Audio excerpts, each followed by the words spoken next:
नमस्कार, चंडीगढ़ से आपका स्वागत है। मैं हूं शैली तनेजा। आइए सबसे पहले नजर डालते हैं कुछ अहम खबरों पर।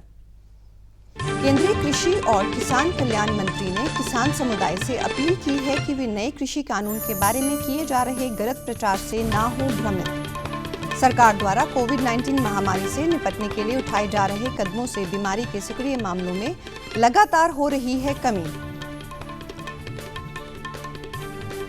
और आज चंडीगढ़ में चौथा मिलिट्री लिटरेचर फेस्टिवल वर्चुअल तौर पर हुआ शुरू। अब समाचार विस्तार से। केंद्रीय कृषि और किसान कल्याण मंत्री नरेंद्र सिंह तोमर ने कहा है कि किसानों के हित में बनाए गए कृषि सुधार कानूनों से देश के कृषि क्षेत्र एक नए अध्याय की शुरुआत होगी। इस कानून से देश के किसान अधिक स्वतंत्र और सशक्त होंगे। किसानों को लिखे अपने पत्र में श्री तोमर ने कहा कि सबका साथ, सबका विकास, सबका विश्वास के मंत्र को आगे बढ़ाते हुए मोदी सरकार ने बिना किसी भेदभाव के सभी की सेवा करने का प्रयास किया है। उन्होंने कहा कि पिछले 6 वर्षों का इतिहास इसका साक्षी है। कृषि सुधार बिल लोकसभा और राज्यसभा में आए तब भी यह विषय चर्चा में था। मैंने लोकसभा और राज्यसभा के फ्लोर पर देश भर के किसानों को आश्वस्त किया था कि एमएसपी जारी थी, एमएसपी जारी है और आने वाले कल में भी एमएसपी जारी रहेगी। देश के प्रधानमंत्री नरेंद्र मोदी जी ने भी बल देकर पूरे देश को आश्वस्त किया कि एमएसपी जारी रहेगी। इसमें किसी को कोई शंका करने की आवश्यकता नहीं है। श्री तोमर ने कहा कि किसानों और उनके संगठनों के निरंतर संपर्क में हैं और कई संगठनों ने सुधार का स्वागत किया है। उन्होंने कहा कि कई किसानों ने नए कानूनों का लाभ उठाना शुरू कर दिया है। कई जगह किसानों के बीच भ्रम की स्थिति पैदा की गई और कृषि मंत्री के रूप में इसे दूर करना उनकी जिम्मेवारी है। श्री तोमर ने संतोष व्यक्त किया कि नए कानूनों के लागू होने से न्यूनतम समर्थन मूल्य पर सरकार द्वारा खरीद के सभी पुराने रिकॉर्ड टूट गए हैं। उन्होंने कहा कि न्यूनतम समर्थन मूल्य पर सरकार द्वारा खरीद के सभी पुराने रिकॉर्ड टूट गए हैं और उन्होंने कहा कि जब सरकार न्यूनतम समर्थन मूल्य खरीद और बढ़ते क्रय केंद्रों पर नए रिकॉर्ड बना रही है तो कुछ लोग किसानों को झूठ बोल रहे हैं। एमएसपी को रोक दिया जाएगा। श्री तोमर ने दोहराया कि एमएसपी जारी रहेगी। उन्होंने कहा कि पिछले 6 वर्षों में सरकार ने किसानों के लिए बीज से लेकर बाजार तक कई कदम उठाए हैं। मंत्री ने कहा कि जो मंडियां पहले से ही काम कर रही हैं वे आगे भी काम करती रहेंगी और सरकार एमएसपी को मजबूत कर रही है तथा मंडियों का आधुनिकीकरण किया जा रहा है। Press information bureau outreach bureau Chandigarh की ओर से हाल ही में पारित हुए कृषि कानून और आत्मनिर्भर कृषि पर वेबिनार का आयोजन करवाया गया। वेबिनार के दौरान भारत सरकार कृषि क्षेत्र में समय समय पर बेहतरी के लिए किए गए कार्यों की चर्चा की गई। साथ ही हाल ही में 3 कानूनों के बारे में भी चर्चा की गई। Additional director general Devpreet Singh ने बताया कि बीज से बाजार तक हर तरफ से किसानों को इस कानून से फायदा होने वाला है। उन्होंने वेबिनार में कृषि क्षेत्र में लगातार बेहतरी के लिए सरकार द्वारा पिछले 5 वर्षों में बहुत से कार्यों के बारे में बताया। उन्होंने कानून में फैलाए जा रहे झूठ को बताते हुए कृषि कानून में किसानों को मिलने वाले फायदे को भी बताया।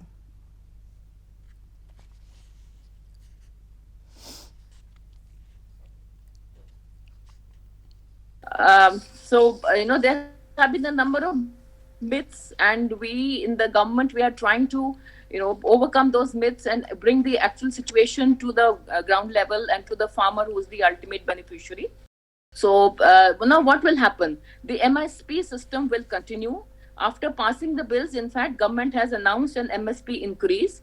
The APMC mandis will continue to work. Farmers can sell in APMC mandis or outside. It is their choice. Farmers can fix prices for produce even before growing it. Buyers must pay on time or face legal action. Farmers can end agreements anytime they wish. CII से पंकज कपूर ने बताया कि किसानों के हितों को ध्यान में रखते हुए सरकार इस बिल का प्रस्ताव लेकर आई थी। उन्होंने बताया कि आने वाले समय में इस कानून से किसानों का भविष्य बेहतर हो जाएगा। अंदाजा था कि भाई हम इनको इनकी जो फार्मर्स की इनकम है वो दुगनी कर देंगे, जिसमें farmer produce trade bill, commerce bill, farmer empowerment, agreement of price assurance and farm services, essential commodities act, ये बिल बनाए गए थे। सब के according to Modi ji, these bills are expected to be ये रेवोल्यूशनरी चेंज लाएंगे फार्मर्स के इनकम में। इसके लिए सारे ये बिल बनाए गए थे और जो हमारा एग्रीकल्चर सिस्टम है उसमें चेंजेस आएंगे और फार्मर्स को इसमें बेनिफिट मिलेगा। वेबिनार के दौरान किसानों ने कहा कि कृषि कानूनों को किसानों के लिए और बेहतर बनाया गया है। किसानों ने कॉन्ट्रैक्ट फार्मिंग की बात करते हुए कहा कि किसान कानून के आने से पहले भी कॉन्ट्रैक्ट फार्मिंग की जा रही है। उन्होंने बताया कि हम भी ऑर्गेनिक खेती कर रहे हैं और खेती करने से पहले ही हमारी फसल का कॉन्ट्रैक्ट कंपनियों के साथ हो जाता है। फार्मिंग काफी समय से हमारे एरिया में कॉन्ट्रैक्ट फार्मिंग ऑलरेडी चल रही है। जो करनाल कुरुक्षेत्र का एरिया है वहाँ पे बहुत समय पहले से पेप्सिको आलू की खेती करवा रही है और हमारे भी एरिया में सब्जी का एरिया है हमारा सीवा कैथल का। तो वो तो जो अभी कानून आए हैं उनसे पहले भी वो कानून तो वैसे भी फॉलो हमारे एरिया में वैसे ही हो रहे थे। कोई भी किसान कहीं पे भी अपनी कनक जीरी बेच सकता था, कोई ऐसी बात नहीं थी उसमें जी। कुछ भ्रम फैलाए जा रहे हैं, कुछ भ्रांतियां हैं अलग अलग तरह की, कुछ डर सच्चे भी हैं किसानों के, जैसे एमएसपी का है या कॉन्ट्रैक्ट फार्मिंग का है, या उसमें एक भ्रम ये फैलाया जा रहा है कि ठीक है गवर्नमेंट क्लियर कर रही है लेकिन। किसान वेबिनार के दौरान किसानों के मन में कानून को लेकर जितने भी सवाल थे उनके भी जवाब एक्सपर्ट द्वारा दिए गए। देश में पिछले 24 घंटों के दौरान 31,000 से अधिक लोगों के कोविड-19 से स्वस्थ होने के साथ ही देश में ये दर 95.40% तक पहुंच गई है। स्वास्थ्य मंत्रालय ने कहा कि अब तक 95,20,000 से अधिक लोग स्वस्थ हो चुके हैं। देश में संक्रमित लोगों की संख्या केवल 3.14% रह गई है। इस समय लगभग 3,13,000 लोगों का इलाज चल रहा है। पिछले 24 घंटों के दौरान 22,889 नए मामलों की पुष्टि होने के साथ ही देश में संक्रमित लोगों की संख्या 99 लाख से अधिक हो गई है। देश में मृत्यु दर 1.45% है, जो विश्व में सबसे कम में से एक है। कल 338 लोगों की मौत के साथ ही मरने वालों की संख्या बढ़कर 1,44,789 हो गई है। स्वास्थ्य मंत्रालय ने कहा है कि प्रभावशाली रणनीति की उपयोग और उच्च स्तरीय जांच, पहचान और उपचार के साथ ही स्वस्थ होने की दर में बढ़ोतरी हुई है, जबकि मृत्यु दर में कमी आई है। भारतीय आयुर्विज्ञान अनुसंधान परिषद के अनुसार पिछले 24 घंटों के दौरान 11,13,000 से अधिक कोविड नमूनों की जांच की गई। देश में अब तक 15,89,00,000 कोविड नमूनों की जांच की जा चुकी है। आज चंडीगढ़ में चौथा मिलिट्री लिटरेचर फेस्टिवल शुरू हुआ। इस वर्ष ये फेस्टिवल वर्चुअल तौर पर करवाया जा रहा है। फेस्टिवल का उद्घाटन करते हुए रक्षा मंत्री राजनाथ सिंह ने कहा कि मिलिट्री लिटरेचर के जरिए लोगों को इतिहास के बारे में पता चलता है। इस समय कोई भी सीमा पार किए बिना कहीं भी पहुंच सकता है। मोबाइल की मारक क्षमता मिसाइल की मारक क्षमता से भी कहीं आगे बढ़ चुकी है। दुश्मन सीमा पार किए बिना हमारे लोगों तक अपनी पहुंच बना सकता है। ऐसे में हम सबको बिना वर्दी वाली सेना की भूमिका में भी अनिवार्य रूप से उतरना है और मेरा लेखक साथियों से आग्रह है कि वे इन विषयों पर भी अपनी कलम की ताकत का पूरा उपयोग करें। हम सभी इन खतरों से सचेत रहें, किसी भी गलत और भ्रामक सूचना से बचें और औरों को भी बचाएं। इस 3 दिवसीय फेस्टिवल में हरियाणा, पंजाब, चंडीगढ़, हिमाचल समेत विभिन्न राज्यों के सेवानिवृत्त वे पूर्व जवान और अधिकारी तथा रक्षा विशेषज्ञ भाग ले सकेंगे। इस वर्ष इस फेस्टिवल में जय जवान जय किसान नारे को विशेष महत्व दिया गया है। इस उत्सव में पाकिस्तान के खिलाफ 1971 की जंग की कहानी भी बयान की जाएगी। फेस्टिवल के दौरान विदेशी रक्षा विशेषज्ञों की भी चर्चा में जुड़ने की उम्मीद है। उत्सव के दौरान विभिन्न विषयों पर 13 चर्चाएं होंगी। भारतीय अंतरिक्ष अनुसंधान संगठन इसरो ने भारत के नए संचार उपग्रह CMS-01 को कल सफलतापूर्वक अंतरिक्ष की निर्धारित कक्षा में स्थापित कर दिया। कल श्री हरिकोटा के सतीश धवन अंतरिक्ष केंद्र में PSLV-C 50 यान की इसका सफलतापूर्वक प्रक्षेपण 3:41 किया गया। ये अभियान केवल 21 मिनट में ही पूरा हो गया। इसरो के अध्यक्ष डॉक्टर के सिवन ने इसके लिए अभियान दल को बधाई दी है। उन्होंने कहा कि ये उपग्रह विभिन्न प्रकार की गतिविधियों के बाद 21 दिसंबर को अंतिम कक्षा में स्थापित किया जाएगा।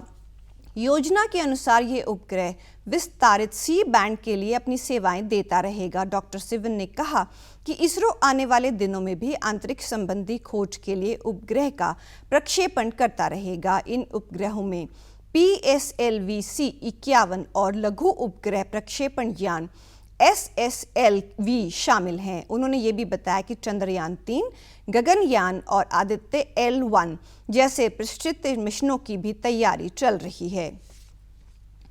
चंडीगढ़ नगर निगम की ओर से सेक्टर 8 के कम्युनिटी सेंटर के बाहर नेकी की दीवार बनाई गई है।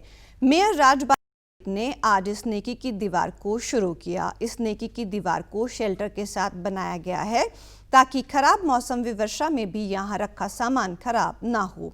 नगर निगम के कमिश्नर के यादव ने इस अवसर पर बताया कि इस दीवार से जरूरतमंद गरीब लोगों को सामान दिया जाएगा, जिनमें कपड़े इत्यादि की आवश्यकता शामिल है।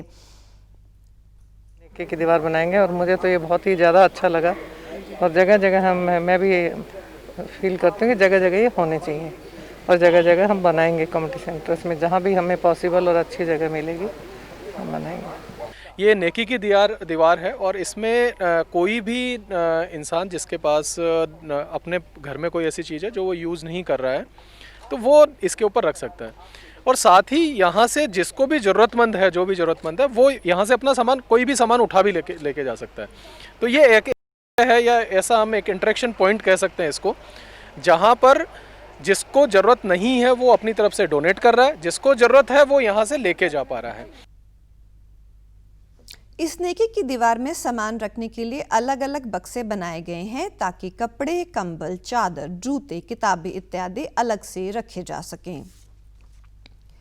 कोविड-19 के कारण लॉकडाउन के बाद रेहड़ी पटरी वालों को अपना काम फिर से शुरू करने के लिए केंद्र सरकार ने प्रधानमंत्री स्वनिधि योजना की शुरुआत की है।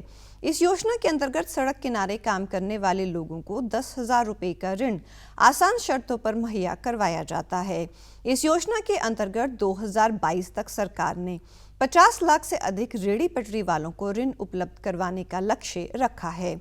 चंडीगढ़ में भी इस योजना के तहत ऋण प्राप्त करके बहुत से लोगों ने अपना काम शुरू किया है। के रवि कुमार, जो कि डेंटिंग व पेंटिंग का काम करते हैं, उन्होंने भी इस योजना के अंतर्गत ऋण प्राप्त किया है। रवि कुमार ने DD न्यूज चंडीगढ़ से बातचीत के दौरान बताया कि किस तरह से उन्हें स्वनिधि योजना से लाभ पहुंचा है। साथ के साथ सरकार का धन्यवाद ही कर रहे हैं सर कि उन्होंने इतना बड़ा कदम तो उठाया कि चलो दिए सबको और आगे कुछ और बड़ा अमाउंट करें ताकि हम लोगों को कुछ फायदा हो। स्वनिधि योजना के तहत ऋण का समय पर भुगतान करने वालों को ब्याज में सब्सिडी भी दी जाती है। वे अपने पहले ऋण समय पर चुकाने के बाद अधिक ऋण के पात्र बन जाते हैं। और आप पेश हैं खबरें फटाफट।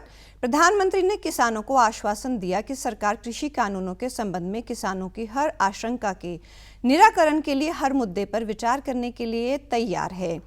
पूर्व उत्तर पश्चिम क्षेत्र में कड़ाके की ठंड जारी है। विभाग के अनुसार 20 दिसंबर से ठंड कम होने के आसार। कोरोना वायरस का खतरा भी टला नहीं है, इसलिए सभी से निवेदन है कि बाहर जाने के समय मास्क जरूर पहनें, सामाजिक दूरी बनाए रखें, बार बार अपने हाथ साबुन से धोएं और सैनिटाइजर का इस्तेमाल करें। वैश्विक महामारी कोविड-19 जिसका कहर संपूर्ण मानव जाति को अपनी आगोश में ले चुका है। टीका या दवाई उपलब्ध होने तक महामारी के खिलाफ मानवता की जंग जारी है। ऐसे में सबसे जरूरी है सावधानी और बचाव।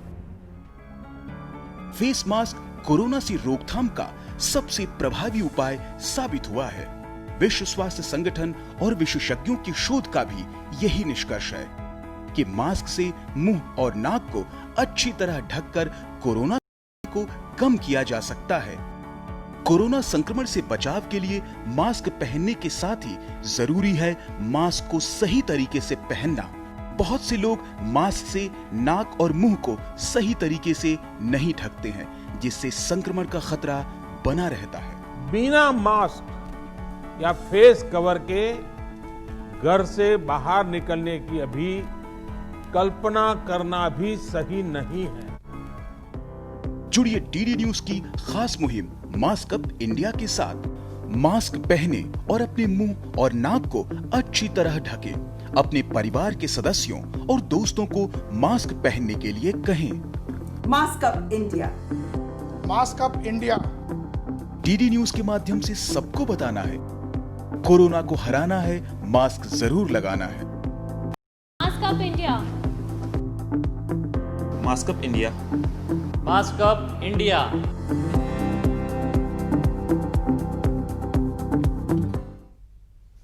और आप हमारे समाचार YouTube channel DD news Chandigarh, Facebook DD news Chandigarh और Twitter handle DD news CHT पर भी देख सकते हैं। इसी के साथ चंडीगढ़ से समाचारों का सिलसिला समाप्त होता है। नमस्कार।